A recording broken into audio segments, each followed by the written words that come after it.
और पुण्यात्माओं, आज का ये वीडियो सुन के कि गुरु और इष्ट एक ही होते हैं या अलग अलग होते हैं, ये क्या रहस्य है, क्या राज है। पुण्यात्माओं, जो गलती आपने आज से पहले कर दी, 8 सितंबर के दिन परम पूज्य सतगुरु रामपाल जी महाराज जी का जन्म दिवस मना के, वो गलती दास हाथ जोड़ के निवेदन करता है, अनजाने में भी आगे मत कर देना, क्योंकि ये उस भगत की सबसे बड़ी आध्यात्मिक भूल होगी। ये उसकी मूर्खता का, अज्ञानता का सबसे बड़ा नमूना होगा, जो अपने सतगुरु का जन्मदिन मनाता है। आजकल सोशल मीडिया पे, क्योंकि अभी जैसे 25 दिसंबर को क्रिसमस डे था, तो सतलोक आश्रम मैनेजमेंट हरियाणा की तरफ से और उनकी जो हजारों की संख्या में जो सोशल मीडिया टीम है, उसके द्वारा इतने पंपलेट, इतने बैनर, इतने पोस्टर डाले गए ईसा मसीह के फोटो डाल डाल के। और क्या लिखा जाता है, विचार करना आप लोग। उन पोस्टरों में लिखा जाता है कि ईसा मसीह परमात्मा नहीं थे, क्योंकि ईसा मसीह ने मां के पेट से जन्म लिया था, और जो मां के गर्भ से जन्म लेता है वो परमात्मा नहीं होता। इसलिए ईसा मसीह परमात्मा नहीं थे, परमात्मा के बेटे थे। और ये सेवा कौन कर रहे हैं? अपने आप को शिक्षित समझने वाली वो सोशल मीडिया टीम, जिसमें भाई भी शामिल हैं, बहन भी शामिल हैं, वेल एजुकेटेड जो आदमी हैं वो भी शामिल हैं, नौकरी पेशे वाले भी शामिल हैं। उनको पोस्टर बना बना के दे दिए सतलोक आश्रम मैनेजमेंट हरियाणा ने, और सख्त हिदायत दे दी कि इनमें कोई छेड़छाड़ नहीं करनी, एज इट इज इनको सोशल मीडिया पे वायरल करो। और उन ज्ञानी विद्वानों ने खूब वायरल किए। अब मैं उनसे निवेदन करना चाहता हूं कि तुम क्या संदेशा दे रहे हो समाज को। परमात्मा कहते हैं, करनी तज कथनी कथे अज्ञानी दिन रात है, और कुकर ज्यों भोकत फिरे सुनी सुनाई बात है। भाई, आप जो सतलोक आश्रम मैनेजमेंट हरियाणा की सोशल मीडिया टीम है, आप लोगों की स्थिति तो उस कुत्ते जैसी है जो केवल भौंकना जानता है, उसको मालूम नहीं यथार्थ में है क्या। आप ईसाइयों को समझाना चाह रहे हो पोस्टर बना के, जिनकी आपने सेवा की है, कि ईसा मसीह परमात्मा नहीं थे, क्योंकि परमात्मा मां के गर्भ से जन्म नहीं लेता, और ईसा मसीह ने तो मां के गर्भ से जन्म लिया, और मां के गर्भ से जन्म लेने वाला परमात्मा नहीं होता। तो भाई, 8 सितंबर के दिन तुम क्या करते हो?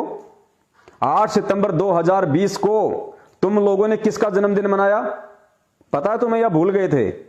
आप लोगों ने कॉल एजेंट सतलोक आश्रम मैनेजमेंट हरियाणा के कहने पे अपने आंख, नाक, कान बंद करके परमात्मा के तत्व ज्ञान को खूंटी पे टांग के, और जो टॉर्च हमें परमेश्वर ने दी है उसको ऑफ करके, और जो तत्व ज्ञान रूपी बैलेंस, जो तराजू हमें परमात्मा ने दिया था, उसको औंधा मार के आप लोगों ने 8 सितंबर 2020 के दिन उस पूर्ण ब्रह्म परमेश्वर, उस परम शक्ति, उस समर्थ, उस अविनाशी, उस अजन्मा स्वयंभू परमात्मा सतगुरु रामपाल जी महाराज जी का जन्मदिन मनाया था।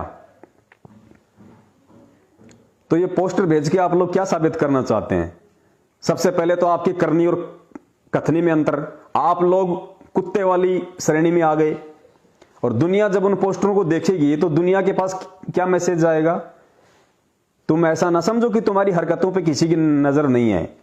दूसरे पंथ वाले बहुत गहनता से तुम्हारी बातों को देखते हैं, और जब वो उनको मालूम पड़ेगा कि ये अंध भगत नालायक, ये खुद तो कहते हैं कि संत रामपाल जी महाराज जी परमात्मा हैं, स्वयं वो कबीर हैं, और कहते हैं कबीर कभी मां के गर्भ से नहीं आता, वेदों में उसका प्रमाण दिखाते हैं, और खुद 8 सितंबर के दिन अपने गुरु का जन्मदिन मना रहे हैं, और कहते हैं हमारा गुरु कबीर जी का अवतार है।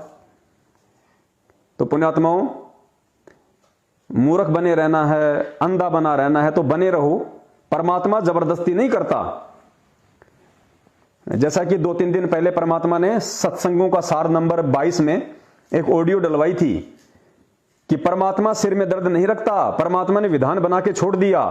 और परमेश्वर ने उस ऑडियो में बताया कि जैसे एक त्योरू का बीज होता है, एक सब्जी आती है त्योरू, या घिया ले लो, कोई भी ले लो, बैंगन, आलू कोई भी ले लो, तो परमेश्वर ने बताया कि परमात्मा ने एक बीज बना दिया और उसका विधान बना के डाल दिया उसमें, कि ऐसे ऐसे इसको जमीन में डालोगे, फिर कुछ दिनों के बाद में अंकुर फूटेगा, फिर ये पौधा बनेगा, फिर इसके फूल लगेंगे, फिर इसके बेल लगेगी, फिर इसके घियां लगेगी।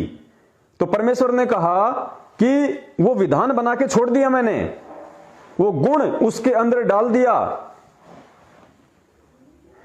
जैसे मां के गर्भ से बच्चा उत्पन्न होता है, तो परमेश्वर ने क्या बताया, गुरुजी ने क्या बताया कि भाई मैंने विधान बना के छोड़ दिया, परमात्मा ने विधान बना के छोड़ दिया, और मां के पेट में कोई फैक्ट्री नहीं लग रही, कोई मशीन नहीं लग रही, लेकिन परमात्मा ने विधान बना दिया कि ऐसा होगा, उसके बाद ऐसा होगा, फिर ऐसा होगा, और वो वैसा ही हो जाता है।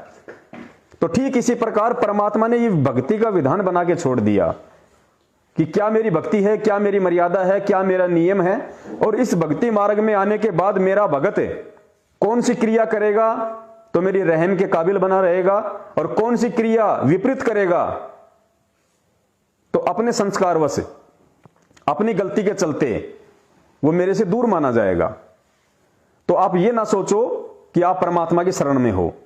सबसे पहले तो दास आप लोगों की बंद आंखें खोल देना चाहता है कि जितने भी सतलोक आश्रम मैनेजमेंट हरियाणा के पीछे लगे हुए भगत भाई बहन हैं, चाहे वो सोशल मीडिया सेवादार हो या चाहे आम संगत हो, आप लोग परमात्मा की वर्तमान में शरण में नहीं हो, और यही कारण है कि आए दिन अकाल मौतें हो रही हैं। जो नए भाई जुड़ रहे हैं उनको नहीं पता, आपके मुंडका आश्रम में 2 साल पहले सेफ्टी टैंक में जहरीली गैस से 2 भक्तों का दम घुटने से मौत हुई, अकाल दर्दनाक मौत। अरे मुंडका से बड़ा तो कोई नामदान केंद्र नहीं, और भगत तो बेचारे वहां पे सेवा करने के लिए गए थे, वो तो सेफ्टी टैंक की सफाई कर रहे थे, सेवा कर रहे थे। तो मुंडका खुद जहां पे सबसे बड़ा नामदान केंद्र, जहां पे पाठ होते, कहते हैं गुरु जी का आदेश है, और मुंडका में जो सेवा करने जाएगा तो उसका नामखंड कहां से हो गया, और फिर भी उस भगत की वहां पे दर्दनाक अकाल मौत हुई, तड़प तड़प के जहरीली गैस से। तो सोचो आप किनके संगति में हो। आपको परमात्मा की तरफ से कोई राहत नहीं है। अगर आपको परमात्मा की तरफ से राहत होती तो उन भक्तों की मौत नहीं होती। जिस प्रकार परमात्मा ने मीरा के जहर को अमृत बना दिया, क्या परमात्मा उस सेफ्टी टैंक में जो जहरीली गैस थी, क्या परमात्मा उसको ऑक्सीजन नहीं बना सकते थे? लेकिन परमात्मा ने कोई राहत नहीं दी। क्यों नहीं दी? क्योंकि परमात्मा का विधान है। अपने विधान के खिलाफ परमात्मा नहीं चलता। क्योंकि तुम लोग वही थे, सेफ्टी टैंक में मरने वाले वही थे जो सत्सेवकों के लाख समझाने के बाद भी उनको ज्योति का पैसा दे रहे थे, उनको पाठ का पैसा दे रहे थे, उनके कहने से हिसार की तारीखों पे जाके 10 गालियां खुद खा के आ रहे थे, 20 गालियां गुरुजी को दिलवा रहे थे कि ये देखो आगे पाखंडी रामपाल के मूर्ख चले। वो वही लोग थे जो हरियाणा के जाट आरक्षण में गुरुजी के संविधान के विरुद्ध और सतलोक आश्रम मैनेजमेंट हरियाणा के आदेश के अनुसार वहां जाके बैठ रहे थे हुक्का पाड़ों के बीच में।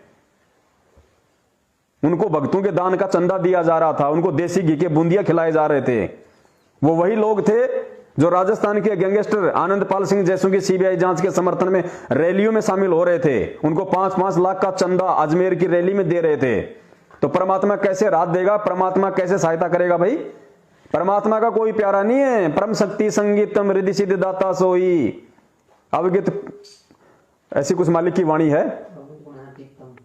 अवगुण अविगत गुण अतीतम सत्य पुरुष निर्मोही। सत्य पुरुष निर्मोही, ये सत्पुरुष है। परम पूज्य सतगुरु रामपाल जी महाराज सत्पुरुष है, और सत्पुरुष निर्मोही होता है, उसका किसी से कोई लगाव नहीं है। उसका असली बेटा बेटी वो है, वो उसकी रक्षा करता है विपरीत परिस्थितियों में, जो उसकी मर्यादा में रहता है। 2 साल पहले महाराष्ट्र से 2 बसें हिसार की तारीखों पे जा रही थी। राजस्थान के नागौर में सुबह 3 बजे आगे सांड आ गया। सांड को बचाने के चक्कर में वो बस पेड़ में जा ठुकी। क्या हुआ? 13 भक्तों की दर्दनाक अकाल मौत। 13 की। क्यों भाई? क्या वो भगत नहीं थे? क्या वो मंत्र जाप नहीं कर रहे थे उस समय? क्या उनमें से कोई सुबह की आरती नहीं कर रहा था? क्या उनमें से कोई सतनाम का जाप नहीं कर रहा था? प्रथम नाम का जाप नहीं कर रहा था? क्या वो हिसार किसी शादी में जा रहे थे? क्या वो भी तो परमात्मा से मिलने जा रहे थे, ये सोच के कि हिसार तारीखों पे जाएंगे तो हमारे पुण्य बनेंगे, कि संत मिलन को चालिए तज माया अभिमान, ज्यों ज्यों कदम आगे रखे त्यों त्यों यज्ञ समान। तो वो तो महाराष्ट्र से हिसार चले तो परमात्मा के लिए चले थे। फिर परमात्मा ने उनकी सहायता क्यों नहीं की? अकाल दर्दनाक मौत क्यों हुई? 3 भक्तों के तो सर से धड़ अलग हो गए, किसी का हाथ अलग, किसी का पैर अलग। क्यों भाई? ड्राइवर और कंडक्टर को चोट नहीं, जो बैल था उसको चोट नहीं। मरे कौन? भगत। क्यों मरे? क्योंकि परमेश्वर का विधान है, अनजाने की गलतियां परमात्मा माफ करता है। अनजाने की गलती मतलब वो ड्राइवर और कंडक्टर परमात्मा से परिचित नहीं थे, परमात्मा के विधान से परिचित नहीं थे, इसलिए परमात्मा ने उनको क्षमा किया। लेकिन उनको क्षमा नहीं किया जो लोग जानबूझ के अनजान बनने की एक्टिंग कर रहे थे। क्योंकि आज लगभग संगत में कोई भी ऐसा भगत भाई नहीं बचा जिसके पास में पवनदास के या मेरे सत्सेवक भाई बहनों के संदेश नहीं गए। सबके पास वीडियो गए, सबको पता है कि सही क्या गलत क्या है। उसके बाद भी जानबूझ के यदि आप गलत लोगों का साथ दोगे तो परमात्मा अपने विधान अनुसार सहायता नहीं करेगा। इस बात को हमने समझना पड़ेगा भाई, समझना पड़ेगा। ऐसा नहीं है कि मैंने संत रामपाल जी महाराज जी से नाम ले लिया, मेरे को ब्रह्मा विष्णु महेश के माता पिता का मालूम पड़ गया, मेरे को तत्व ज्ञान हो गया, गुरुजी मेरे साथ में है। ऐसे परमात्मा साथ नहीं होते।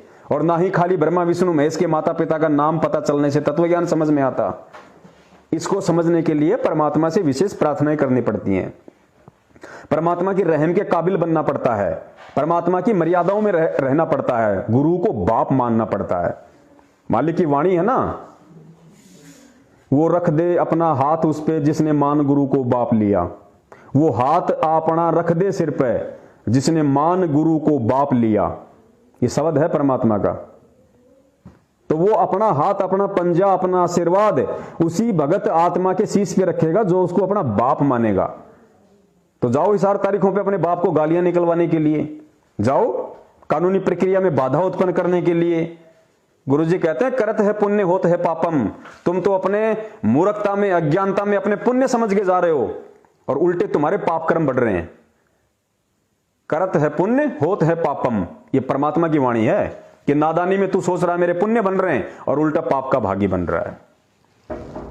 तो पुण्यात्माओं, ये परम पूज्य सतगुरु रामपाल जी महाराज जी की विशेष रजा, उनका विशेष आशीर्वाद जो उन्होंने अपने कुछ सत्सेवकों पर अपने तत्व ज्ञान की रजा बख्शी, उनको सद्बुद्धि दी ताकि वो खुद भी संभल के चल सकें और अपने अन्य भगत भाई बहनों को भी संभालें इस विकट परिस्थिति में। और ये सतलोक आश्रम मैनेजमेंट हरियाणा, ये इस पृथ्वी पे वर्तमान में जीता जागता काल का दूसरा रूप है। आप लोगों ने संभल के रहना पड़ेगा और आप लोगों को ये विचार करना पड़ेगा कि आपको पार ना ही तो मैनेजमेंट करेगा, ना आपका कोऑर्डिनेटर करेगा, ना आपका नामदान संचालक करेगा, ना गुरु जी का परिवार करेगा। आपको यदि कोई पार करेगा तो आपकी अपनी भक्ति और आपकी अपनी मर्यादाएं करेंगी और सतगुरु का आशीर्वाद है।